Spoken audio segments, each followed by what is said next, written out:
Good morning. Okay, so we're experimenting with a couple of new toys today, so please bear with me if I get a bit, where's the laser and where does this go? But we'll get there. All right, so before we begin, it beeps. Before we begin, I'd like to pay my respects to those who were here long before us and to their living descendants, and to acknowledge that we're on the traditional lands and the spiritual home of the Indigenous people of the Adelaide Plains, known as the Kaurna people. So, in looking at our state library collections, I was really surprised at the number of items we hold on and around gardening and various aspects thereof. Here's just a very tiny sample, thanks to our friendly published collections team, and you can see these close up in the research section on the first floor of the Spence wing. Just ask at the main information desk for directions to these and to the many, literally thousands of other items that we hold about gardening. So today we're going to be looking at gardens in South Australia, from colonisation all the way through to the 1830s. Now, it's a vast field, so I'm doing a broad overview, and really I just want to show you the uses to which gardens were put and where the seeds came from. So this is an early view.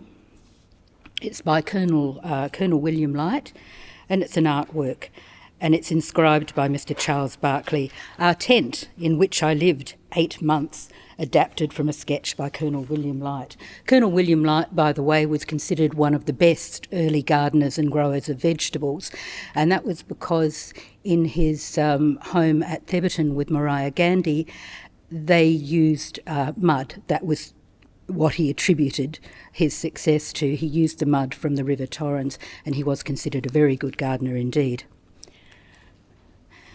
This is a view of the gardener's cottage from Government House.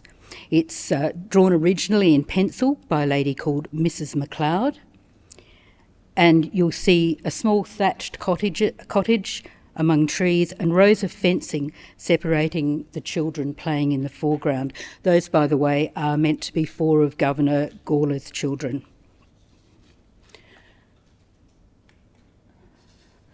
This is J.B. Hack's farm at Echunga Springs, Mount Barker. Now, I'm working through more or less chronologically. This was done in 1841, and it's actually attributed to Colonel Gawler, who was the governor of South Australia from 1838 to 1842. We think that it was painted in June 1841 from the top of Mount Barker when the Gawlers visited the Hacks at the farm, and they took them up, as you do with visitors, they took them on a scenic trip up to the top of the hill, which happened to be what we now call Mount Barker. So the artwork is painted from a view pointing downwards towards a white 2-storey house in a wide valley, and there's a smaller building beside it. You can see cattle in fenced paddocks around the house and more buildings beyond. There has been quite a degree of land clearing, although some remaining bush is represented, and there's a small hut in the left foreground.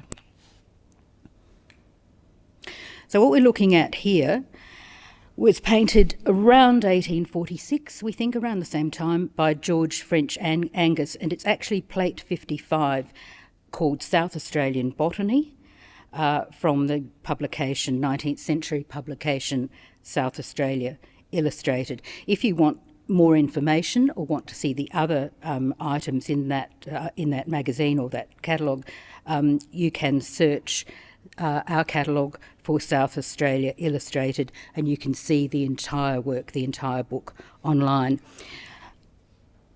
There was early botanical interest in native plants, but mostly the settlers considered them too dreary and, more importantly, too unlike home, which of course was Britain, to be of any real value to the colonists, at least initially. It took a long while for native flowers to be appreciated for their own beauty.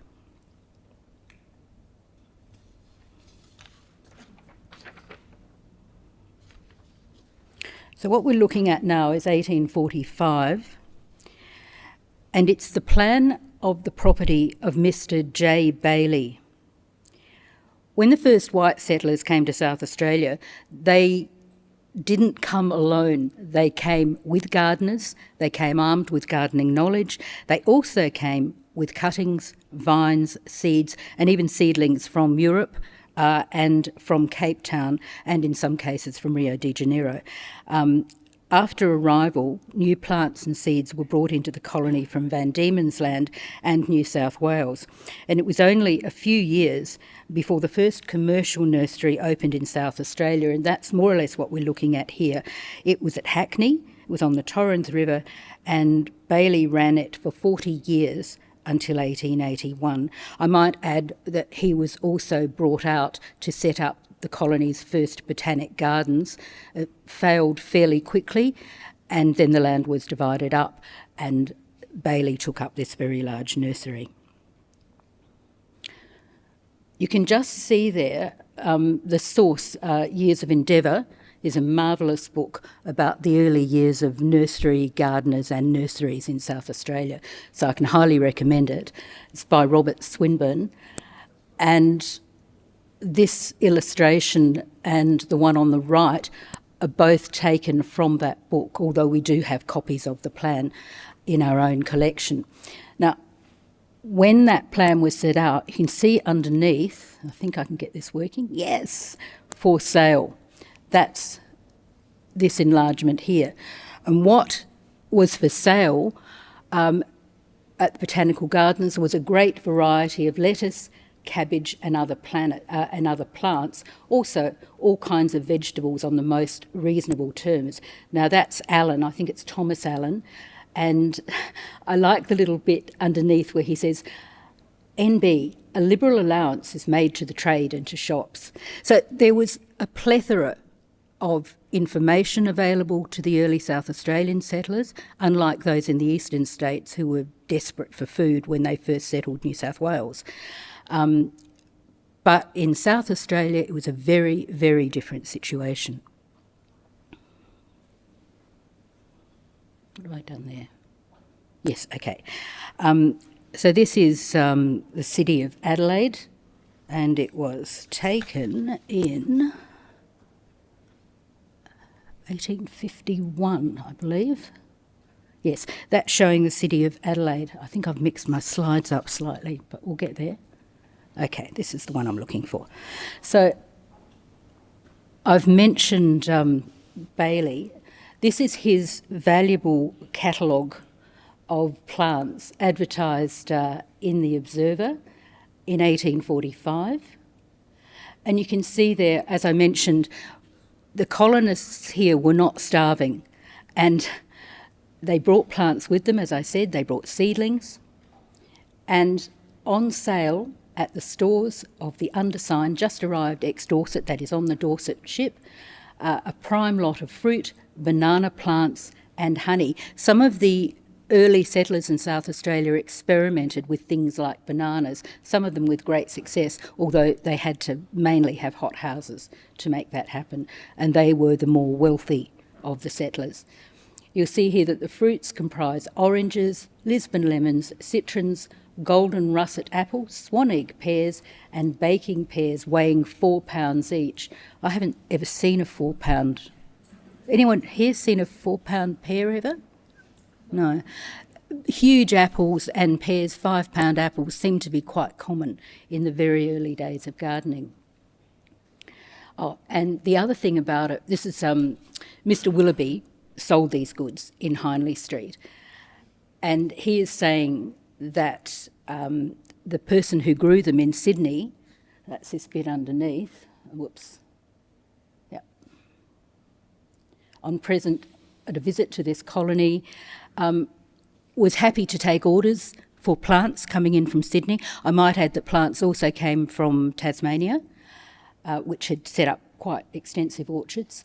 So the grower of the items that were coming in, quite happy basically to give nursery advice and to take orders for plants. So there was a lot of expertise available. In fact, a number of the emigrant labourers who came out on free passage would put down things like, as occupation, they would put butcher, and then they'd say, and also gardener, as distinct from labourer.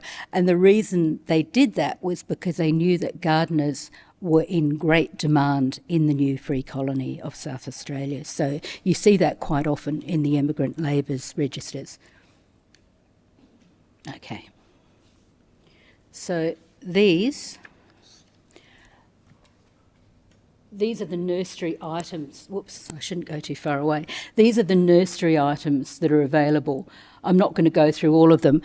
The reason I've put them in is because the Hackney nurseries is still in 1845 with Bailey. I just wanted to show you the huge range of items that were available, and that's within 9 years of colonisation.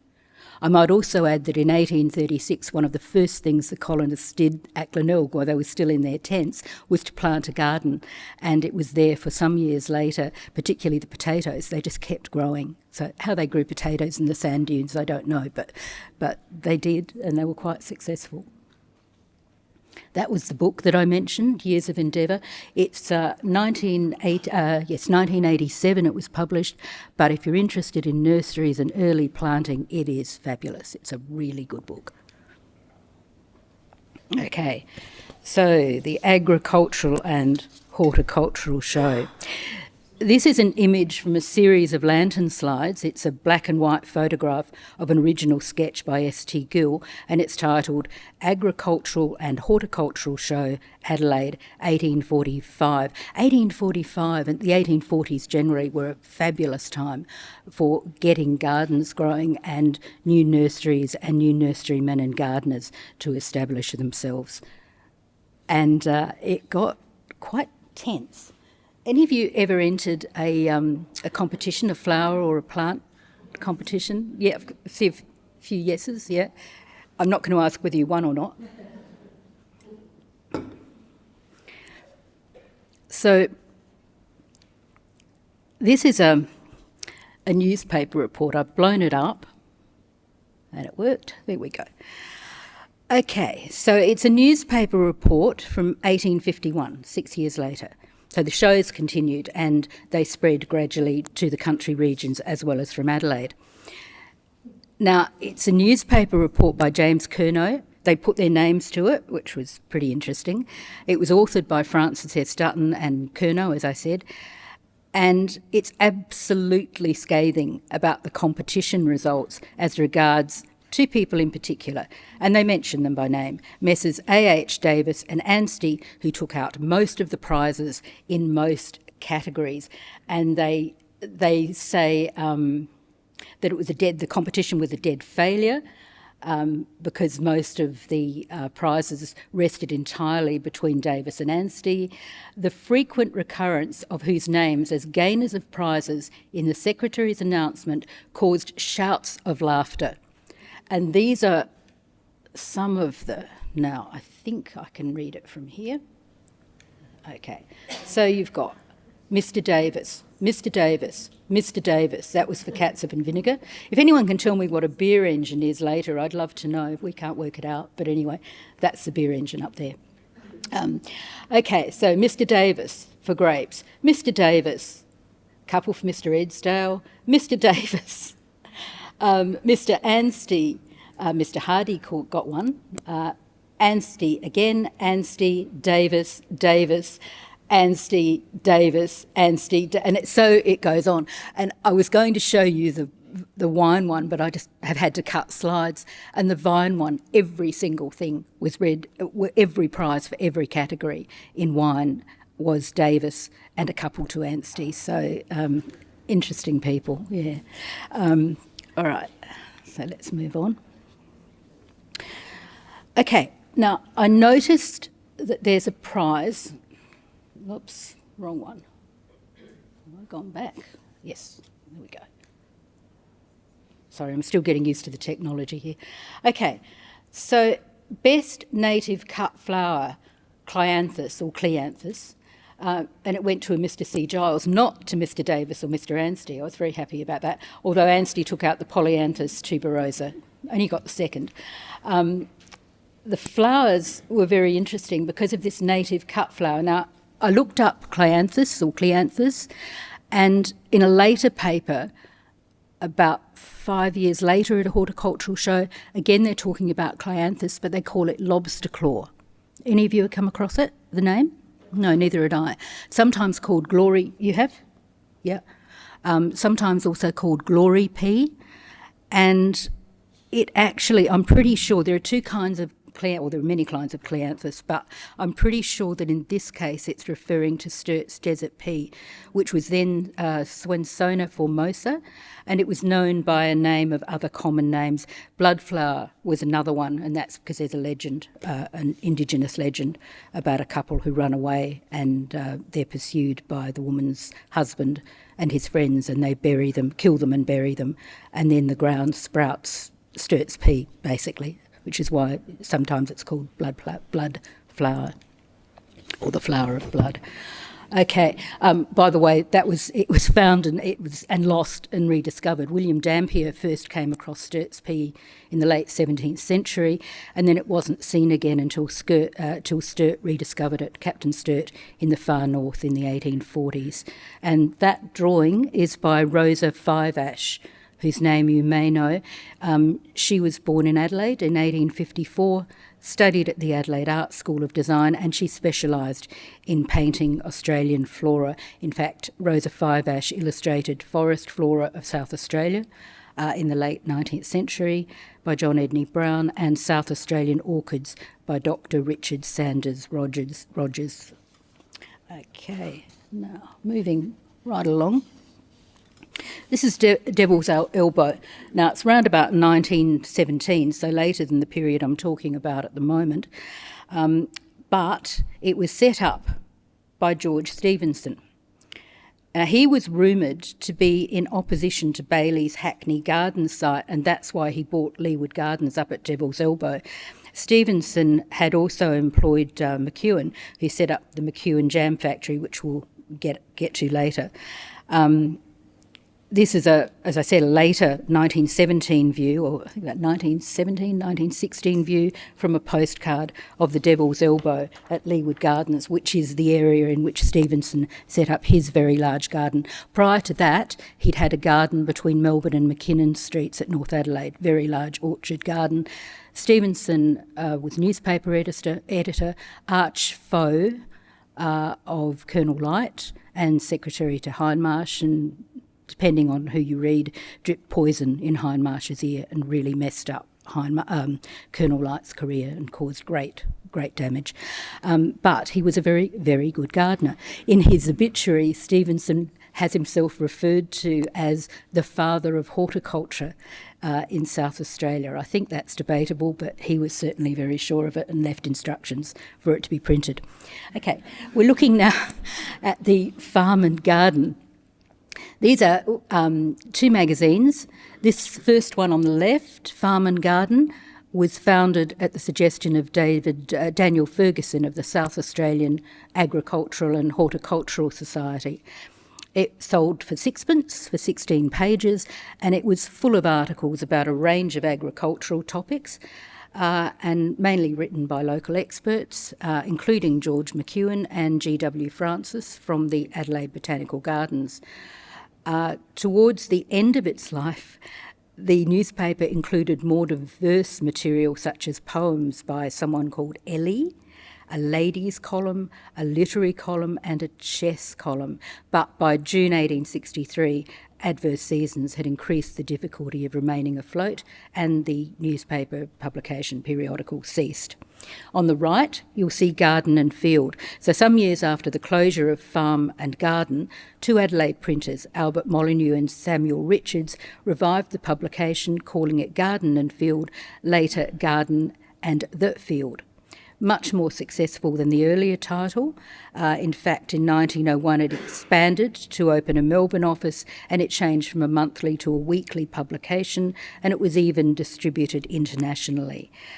Vigneron Thomas Hardy wrote about wine and vine growing. Henry Sewell of Payneham, we'll see a bit about him later, wrote gardening notes.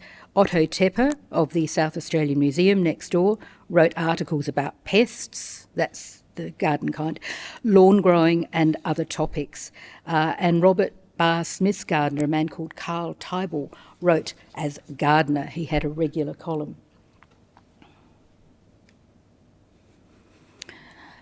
I don't know if you remember that early view of the gardener's cottage from Government House. We showed that very early, but this is a front view of the eastern end of Government House with the garden in front, and it's 30 years later, 1867. It was published by Adelaide photographer Townsend Duryea for his album, which bore the title Duryea's Adelaide Album. But look at the growth in 30 years. It's quite amazing. And of course, the building was put up quite soon after the governors arrived, the early governors, but the garden is quite amazing, I think, for 30 years. Okay, so corrugated iron. I like corrugated iron. It's impossible to imagine an Australian garden from the 1850s and for at least a century, and probably even now, without corrugated iron in some form, as a shed, as a fence, a water tank, a roof, sometimes a gardening ornament or compost heap containment, all kinds of things. So I'm just going to show you a couple of images. This is Thompson's house, about 1929. It's a little house in a rural setting, has a fenced front garden, a gate, deck chairs on the veranda, and on the side, on the right, you'll see the water tank. And that would have been probably put up, can't tell, but we had water, we had corrugated iron in Adelaide at least from the 1850s on a wide scale because of the gold rushes. Corrugated iron was invented in 1929 in the UK, and certainly by the 1850s it was used on the goldfields because people brought them along as portable shelters, and there were tens of thousands of people on the goldfields. Okay. This is one taken in 1992, and what you'll see there is an old house with a partly collapsed roof on the left, made of corrugated iron, and what looks to be probably red gum shingles, we think, on the right.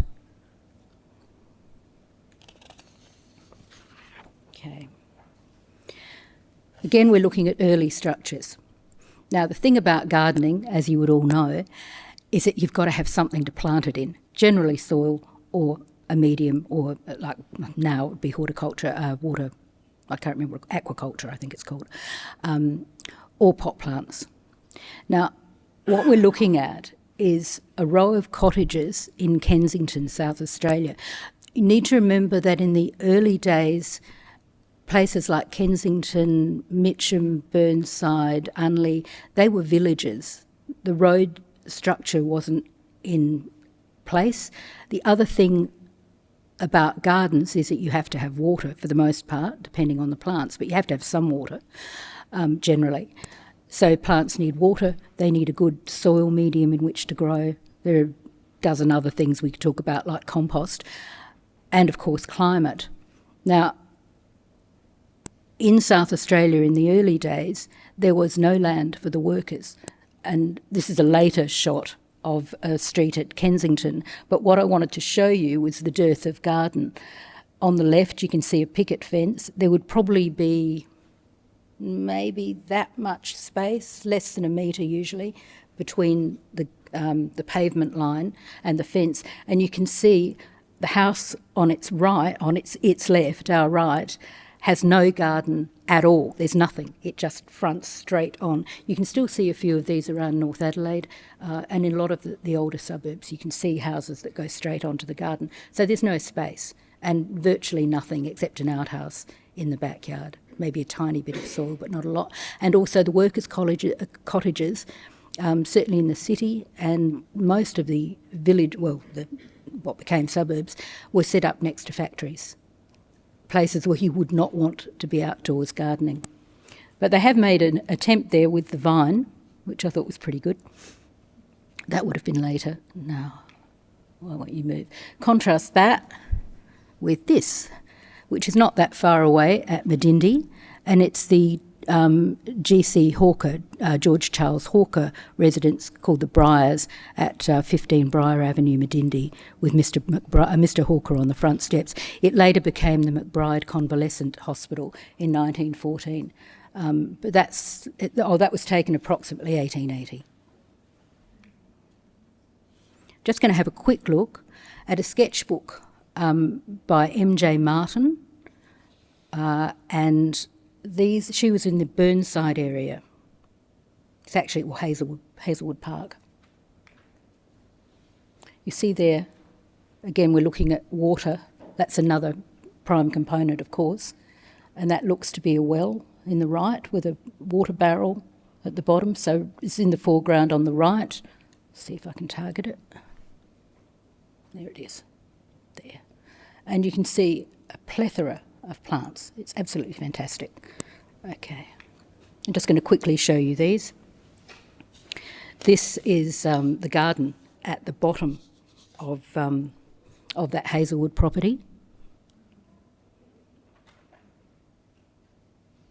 So the most successful gardeners of vegetables, fruit, vines, introduced trees and flowers had the best access to water.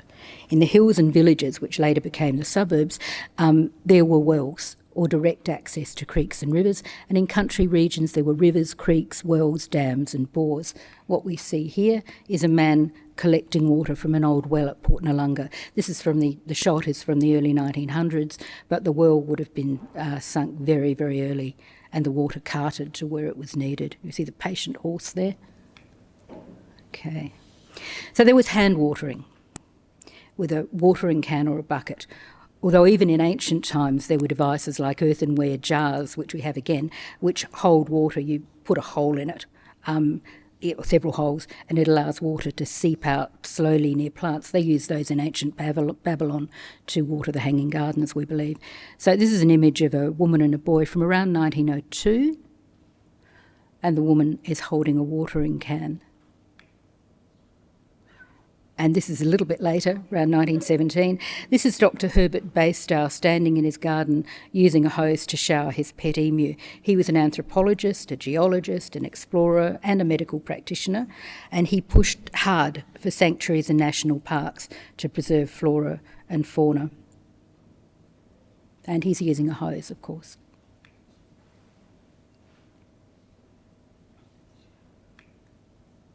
Okay.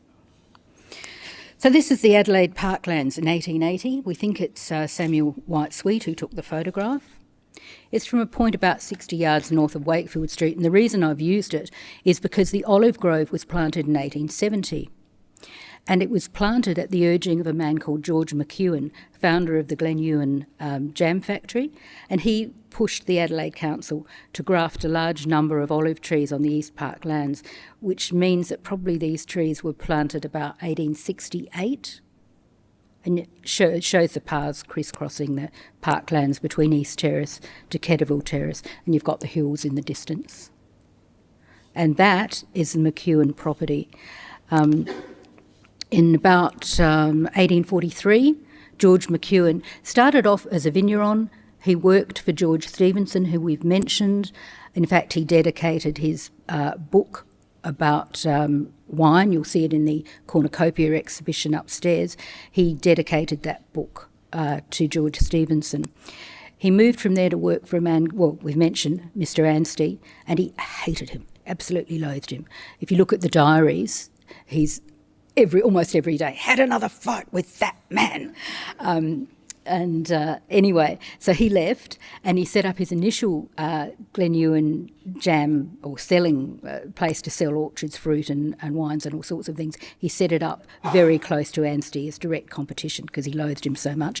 Then he set up, in 1843, he took up the land, built a 2-storey house, and for a while he planted things like Frontenac, Black Hambro and Roussillon from about 1845. And he continued to make wines. He was a very good vigneron. But in 1891 he stopped. And he stopped because he was a very religious Scot, and he found one of his workers drunk and he was furious. So basically what he did was fire the person and pull out every single vine on the property. And he then turned to just selling the fruit, and then he saw a lot of fruit going to waste. So he took up jam making, and that's how we got Glenewan jam that was, I think it was sold off to IXL, and I believe the property was regained again and built up. And I don't know if it's still in production, but certainly for a while they were producing figs, and then Willibrand figs, and then Glen Estate wines and fig gin, all sorts of things. Somebody here would know better than that, could tell me what's what with that property at the moment. Does anyone know? Is it still going? Glen Ewan Estate? Right, okay. I don't drink alcohol, so I don't sort of follow. Sorry? Oh, terrific. Excellent. So at least part of that property that was subdivided has been regained, which is nice. Okay, what are we looking at here? Now, this is Ironsbury House, Lower Mitcham, with a family. This is taken in about 1880, and possibly the Wilcox family, we think, pictured at the entrance with the horse and buggy. But I'm putting it in because it's a very good example of the patterning of the day, the way that shrubs were clipped into hedges, all kinds of things, and and the pathway leading straight up. That's just a standard dirt pathway at that stage. But you can see the hedging that makes up the garden beds. It's quite interesting.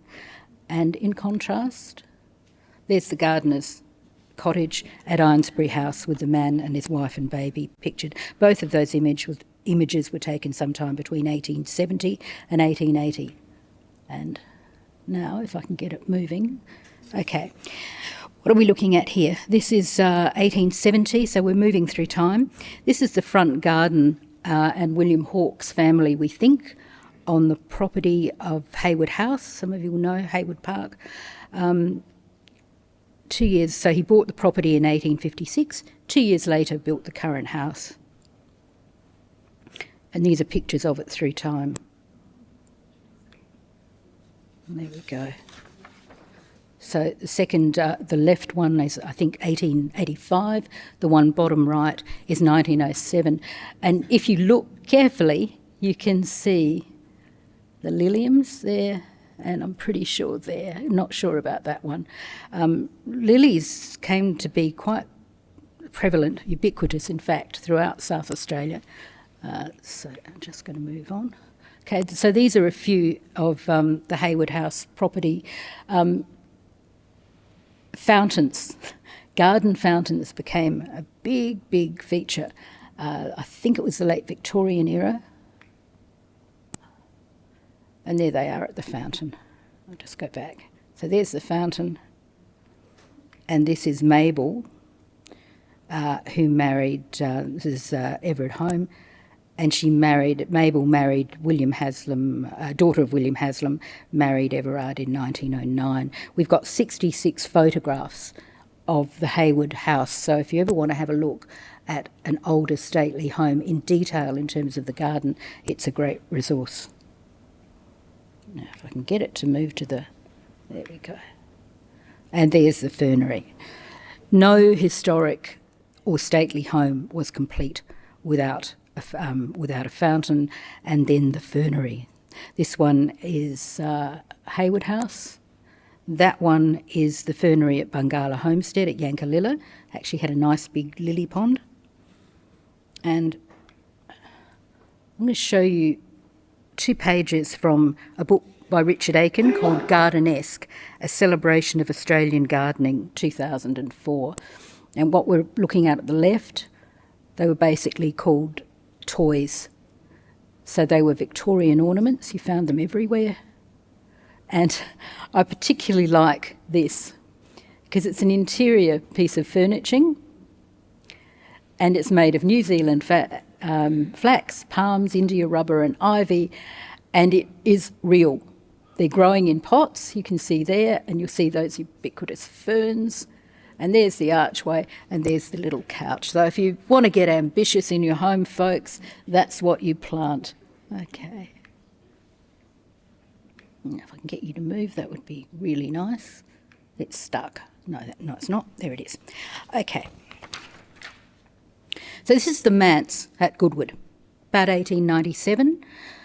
The photograph is part of a collection taken by the Reverend Robert Mitchell, and it shows a stone house surrounded by a garden, and the caption just reads Manse Goodwood. We think it's the Presbyterian manse. And you can see winding paths, trellising, and what look to be daisies, lilies and roses and fruit trees to the side. And there's a windmill above and quite close to the house. Again, we're back to this thing about water. Around the same time, oh, that's sticking. Around the same time, the Reverend Robert Mitchell, who was a keen photographer, visited the far north of South Australia as part of his pastoral duties. And we have a collection of his images, and here we see men and women standing in a vegetable garden. Note the watering can in the hand of the man second to left. Whoops. I'll go back on that. There. Okay. And he's watering what look to be rough fencing and trellising. That the ways of making fences, particularly in the regional areas, was quite interesting. Basically, you used what you had. This woman, we think, is one of the Clark family. And she's cleaning an earthenware pot near a stack of other pots. Note that she's wearing a hat, gardening gloves, and that large corrugated iron tank.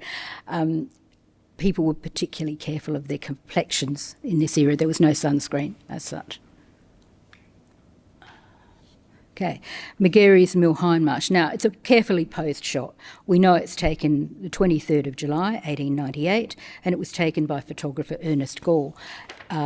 The main focus of the photo is a McGarry family home viewed from Manton Street with family members in the garden in the foreground. And I'll just give you... So there he is with his secateurs. There's the boy, possibly with a rake, hard to tell, and there are the children. Very, very hard. It's very blurry with the blow-up, but that's the best I could do to give you a more detailed view. So that's 1890s. Around the same period, late 1890s to the early 1900s, the school garden got underway. They began in the city and spread to the country regions. Accompanying this, more or less, was the Arbor Day movement. Now, you can learn more about both of these, Arbor Day and the school gardens, by looking at the wall panels, which form part of the library's cornucopia exhibition upstairs in the Treasures Wall. So I'm just going to show you two images produced by the boys of Plympton Public School. They had a very good headmaster who loved gardening. So these are hand-coloured, by the way. And from the 1880s, as photography as a hobby became more widespread, I'll go back a bit, until the late 19th century or early 20th, most of the images were taken by professional photographers or those with the means to afford photography as a hobby. As photographic processes and cameras became simpler and cheaper, more amateurs took up photography as a pastime. So nature and gardens became a feature, and gardens also became the backdrop to all sorts of events and recording of memories. And weddings, of course, were the big event. So here's a wedding party in a garden, about 1900. I think that one is in the Port Lincoln area, but I'm not sure. We have a set of photographs taken by a man called William Wood, and all we know about this, they were 37 half and quarter plate glass negatives. We think they were taken in the Mitcham area, and that's basically all we know. This one's captioned, "Working in the vegetable garden in the backyard, man with a spade watched by two young girls and a dog." So even without that info, there are some things you can learn, or at least surmise about, which is what old photographs are fabulous for. It looks like those are fruit trees. It looks like it's springtime. The fact that the subject is standing proudly with his hand on his spade in among the veggies, wearing a shiny fob chain on his waistcoat with the two young children, indicates that this is probably his own garden and they're his own children. And that tells us a lot about his priorities. And then there's this one, also by William Wood. Note the clothes prop line, the water tank in the background, the shed to the left, old wooden shed, I think, pruned fruit trees, and what each is holding, and that's ivy held by the woman in the centre. And the others are holding books, or perhaps a periodical. I'm just going to go very quickly through these now. This is a children's tea party at Bordertown in 1904. Note the bamboo and the wooden fence in the background. And on this one, this is a fronded palm tennis party taking afternoon tea. It's about 1905 by now. There's lawn and a long high hedge which looks like it forms a side fence, and it's quite formal. Again, most of these shots are posed, of course. There's cane and wicker garden furniture, an elaborate embroidered tablecloth, proper china cups, 2 rackets, and a quite ugly dog, depending on what you think of dogs. I knew that'd get a reaction. And they're all well dressed, even the dog. Okay, so the metal watering can didn't change much in design, although the length of the funnel and the spout varied, of course. It could have been made from tin, iron, or if you had quite a bit of money, copper. I've seen pictures of them, gorgeous. And they're based on the same principle as the leather watering gourds of ancient Rome. You fill them up and you pour water out the other end. This is 1910 or thereabouts.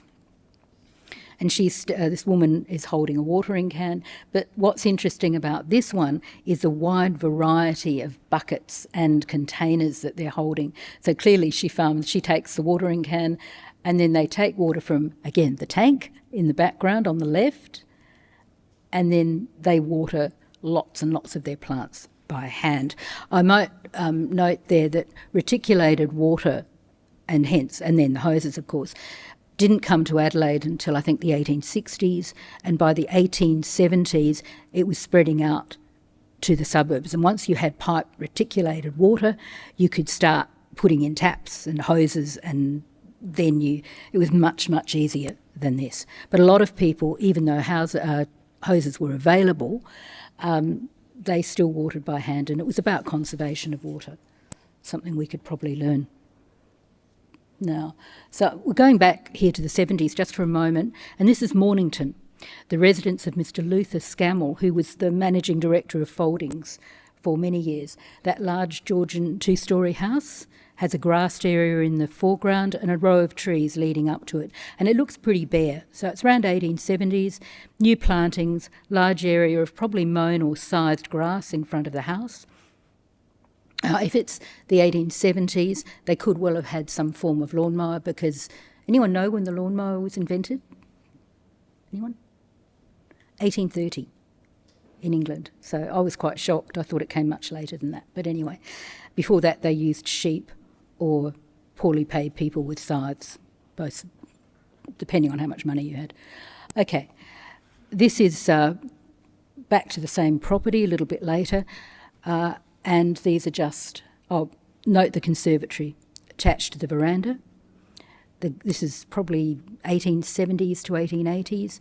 The garden's more established. The property has a white wooden picket fence, and there's that conservatory on the right. Now back to the same property 40 years later. Now 1910, Mr. Scammell is deceased. Mrs. Scammell owns the residence, and she's not badly off because she has a full staff of at least 2 different gardeners, and that is not Mrs. Scammell, because Mrs. Scammell by then had grey hair. That is either a family member or more likely a servant, I would think, but I don't know. We don't know. So as I said, I'm just quickly going to go through and show you some images. We've got about 10 minutes. So this is 1910. As we've seen, the large, stately and historic homes had large and well-established gardens, mostly Victorian in style and maintained by paid staff. From 1900, we see Federation and Edwardian styles becoming more fashionable. I don't have time to go into detail, and I'm not an expert on it, but we have plenty of books if you want to pursue it further. Just go and see our information librarians upstairs. So as more and more plants were available through the growing number of nurseries, you get more of an individual style emerging, but you're also getting more grass. And there were styles. So you can see that the little boy is sitting in front of a palm, what will become a very big palm. Kind of like that. This is a house in Robert Street in North Croydon. and it was owned by Mrs. Bertha Stowe. We think that might be Mrs. Stowe there, possibly reading the mail. We once had mail deliveries twice a day, maybe even more. I sort of remember. Okay, this is a house in the country, 1913, and again you've got that wrought ironwork. Look at the lawn, look at the fact that it's a curved lawn, and you've got all manner of plants growing up behind it, and this one is shaded from the sun by a blind, probably canvas. And there's a gentleman in the right, and he's either patting a dog or doing some digging, hard to tell. This is Lochiel, which is a home of William Brooker, who was a photographer, also a minister, and also before that a furniture maker, very interesting man. But right now we don't have a lot of time to go into him, so I'm just going to keep going through. So this is one of Brooker's shots. I really do like his work. It's posed, but a lot of his work almost looks candid, even though they weren't. It's very interesting. It's afternoon tea. I like the fact that she's teaching, I think she's teaching the child to sew, and there's another little girl under an umbrella behind the seat. And by then you've got seats, flatted wooden seats with metal bases, so they're using iron a lot in construction. This is one of Brooker's sons sitting in the garden, and there's a child-sized wheelbarrow, I think it's child-sized, sitting behind him against those railings.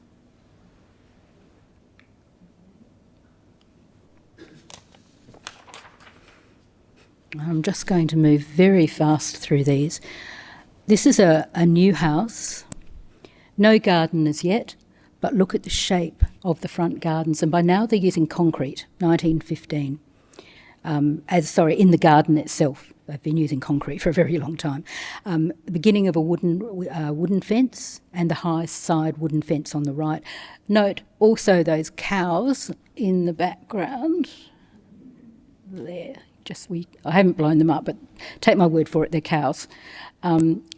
And they will soon be supplanted by a car, because by now driveways, by 1915, they're making houses with a driveway that goes straight up the end, so that you can, because cars are the new in thing, and they're expecting the market will grow, so they have driveways, and the cows will be replaced by the cows will be replaced by a shed and a car eventually. Now, okay, so now we're into wartime. This is a soldier's home garden at Myrtle Bank, and you can see men working in the ground of the Myrtle Bank soldiers' home, the soldiers' home as it was known. The flowers were sold to raise funds for care packages for ambulances and repatriation hospitals, and these are Wattle Day flower sellers in Adelaide. 3 women raising funds by selling sprigs of wattle. Unfortunately, we don't know their names. But flowers became a motif, quite a strong motif. So there's the wattle, one of the many Wattle Day badges. There's the Rose Day badge it's an ambulance fund. And there's the very famous Violet Day. And they went on for years until quite a way after the war. Violet, by the way, in the old Victorian code meant love and came to mean love and remembrance, as thousands and thousands of people either returned maimed or didn't return at all from World War I. It was then known as the Great War. World War I came later as its name. Okay. Sorry, I'll just go back a bit. So there's a garden. It's a wartime wedding in a garden. This is later, 1920. That is at Port Lincoln. The reason I included that was because of this and that. It's a very scrawny lawn, probably got prickles in it. And look at the way they've made that fence. It's really quite interesting. Well, I thought it was interesting, so I thought you might find it interesting. Okay. So this is quite a spacious private residence in North Adelaide. And it shows the drive and part of the garden. You can still see a lot of houses like that now. You see the hedging there. And there's a fenced viewing platform. You still see those occasionally. They're erected on the roofs of the houses, and you can get up and look at your neighbours, I suppose, or watch the fireworks. I don't know. But they were quite popular. This one is 1924. It's a view from the front of a suburban bungalow with a crazy patterned stone front and a small but decorative front garden and a post and wire fence. And you can clearly see that driveway I was talking about leading straight to the corrugated iron garage. They usually had a little trap in them so you could get under the car. So some of you may remember those. And I'm not going to spend a lot of time on this because there is a whole panel upstairs advertising, talking about garden cities, but this is the cover of a pamphlet advertising Kernelite Gardens, the model garden city, and it was. The garden city came out of a movement originated in the UK, but if you want to know more, please have a look at the Garden City panel upstairs in the Cornucopia exhibition. So I'm just going to go very quickly through these. That's Kernelite Gardens, and so is that. 1920s. It also became the 1,000-home settlement area for returned soldiers from the First World War. And here, one of the things that led to the growth of gardens, the plants just got more and more exotic and more nurseries opened up. So you had Lascaux, you had Heine's, which is still going. I think Lascaux still is. And this was Henry Sewell, who we mentioned earlier. And this is 1920, his plant catalogue. I love those illustrations, I think they're great. And there are the flowers and the pot plants.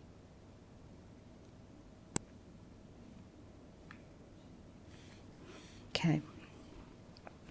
So 1920s was a very big time for flower growing, or floriculture as it came to be known. Shrubs, and this is a model. E. Pescott's Gardening in Australia, quite an influential book. And you'll note that shrubs and trees are almost absent from the model front garden. So now the front garden is becoming a feature. Front is getting wider, and you're getting, this is in the suburbs as well. This is not just the stately homes. In fact, it probably isn't the stately homes, but it's the suburban model. It's a fashion. And you see the house is kind of set off. It's like it's on display, and you've got these colourful flowers, lots of green. That's the lawn, because you've got better lawn mowers, you've got reticulated water, you've got hoses. So it became the height of fashion, really, for the aspiring middle class and the upper middle class homeowner. You see the design on, very complicated design. On the side, there were lots of designs in gardening magazines. And again, we're running a little bit out of time, so I'm just going to very quickly take you through these images. This is Lily and Mrs. Calder with two small boys having a tea party in the garden of a house, and it's dated February 1924. It's a really nice photograph.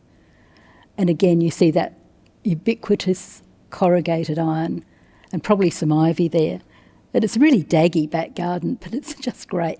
The back garden was where you had the celebrations, not the front garden, unless you were a real show-off. The front garden was for showing off your expertise as a gardener. Now, not everyone wanted a model suburban garden, particularly those who owned those long-established historic gardens, which we've seen briefly. This is Avenue Road, Stirling. It was owned by the Bowers family, and there's some quite exotic topiary. Probably around the time that things Chinese and Oriental were in as fashions in clothing and indoor everything and gardens. So we're now in the 30s. This is John Martin's Rundle Street window, or one of them, and it's featuring Hardy's garden products, and that includes rakes, hoses, lawn mowers. Let's see if I can pick them out. So you've got the hose. Yeah. You've got a state-of-the-art rotary lawnmower that's hand-pushed. And you've got kookaburras. They didn't sell kookaburras. And there's the pet dog. And this is Victoria Square. It's 1933. It's looking southwest from the post office. And I'm putting it in because it shows Victoria Square replanted after the removal of its iron railings. And each of the 4 garden quarters of Victoria Square has been divided by geometrically designed paths and lawns, with King William Street at that time running through the middle of the square, and established trees and gardens around those public gardens.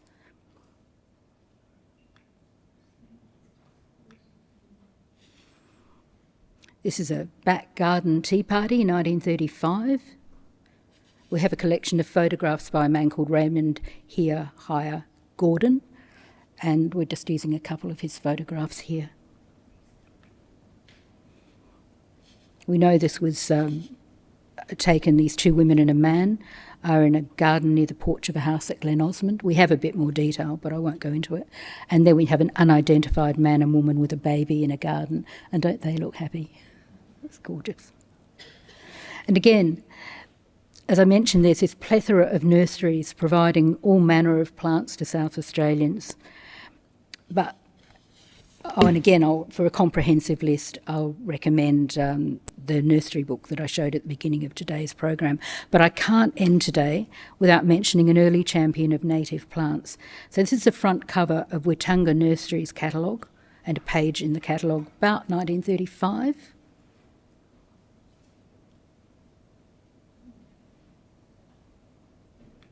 And there's the man who started it all,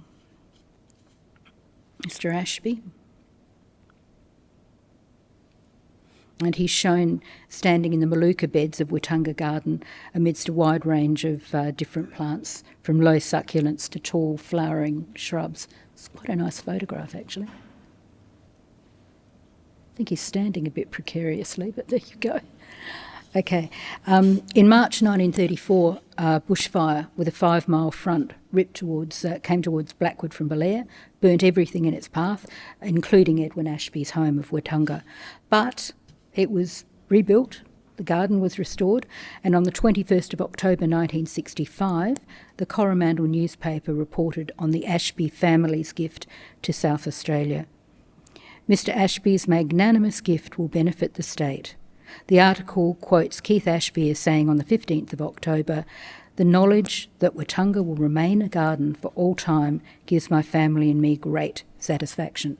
However, not everyone was convinced about natives. So there we have Hyde Park House, beautifully maintained lawn. It was the home of Mrs. Rosa Stump, and it was published in South Australian Homes and Gardens in 1938, 1st of February. So I'm going back a little bit to the photograph album of the Ivan Baggett families, sometime between 1908 and 1928. Now, the manicured lawn we just saw would have been difficult to maintain without a modern lawnmower. Now, even a version of this would have kept it down. Obviously, it hasn't been used for a while in that shot, but progress came to the rescue. So we've just seen the late 1930s beautifully manicured lawn, mostly but not exclusively mowed by the male of the house or a hired gardener, but by the 1950s, even a woman could mow the lawn, much to the joy of her family. And that's the cover of the Atco lawnmower, and its source is a lovely little book called by Trevor Nottell. It's called Endless Pleasure, Exploring and Collecting Among the Byways of Gardens and Gardening. It's a lovely thing, and it will go up on the shelves today. Okay. Almost at the end of the program now. Here's a fashionably dressed woman beside a garden display for Kemp's Nurseries in front of Centennial Hall, be during the show, Wayville Showgrounds. Notice the rock wall and the pond and the succulents. And I want to show you a set of these garden portrait images by and including William Charles Brooker, whose work we saw a little while ago. On the left is May Brooker, placing flowers in a toy trolley. In the centre is William Charles Brooker himself. He's standing with another of his children, Dorothy, under a grapevine pergola. Pergolas were very big.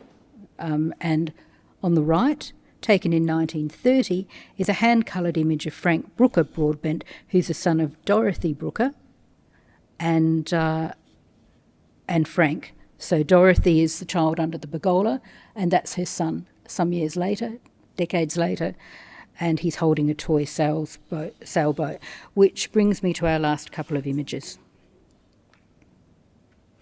This is the garden year with Mr. Bear, published in Sydney, 1938. It's a gardening book produced for children by Yeats. We see netting, rake, watering can, pot plants, and of course seeds. And these, of course, were Yeats' products. So it's a great book, but it also sold a lot of seed for Yeats and other products. And so my last two images are tributes.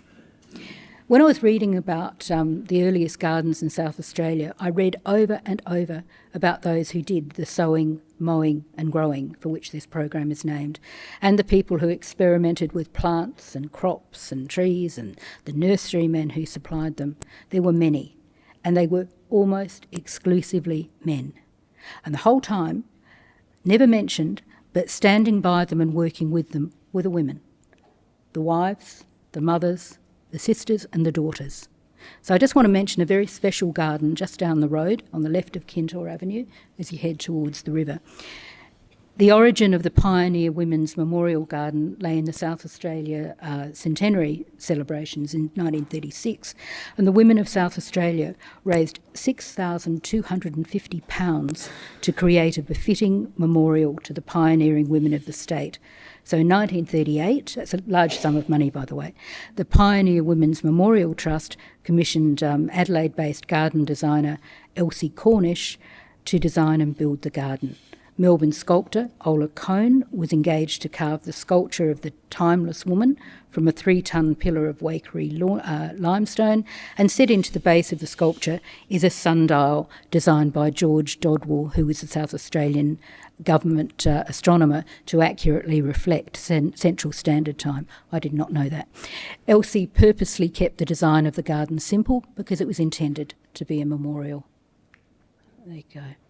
And lastly, my last image is also a tribute.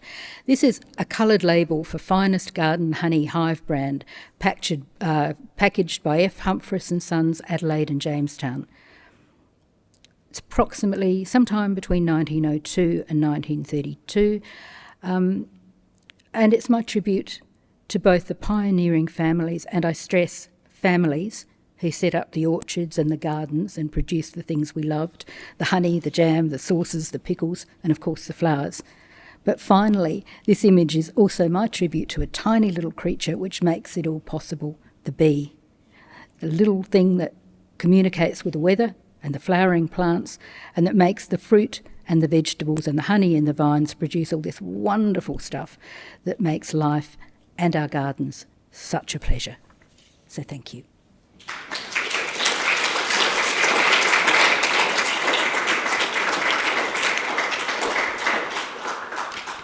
Okay, so this Live and Learn program is part of the State Library's Cornucopia exhibition, which in turn is part of the 2023 Nature Festival.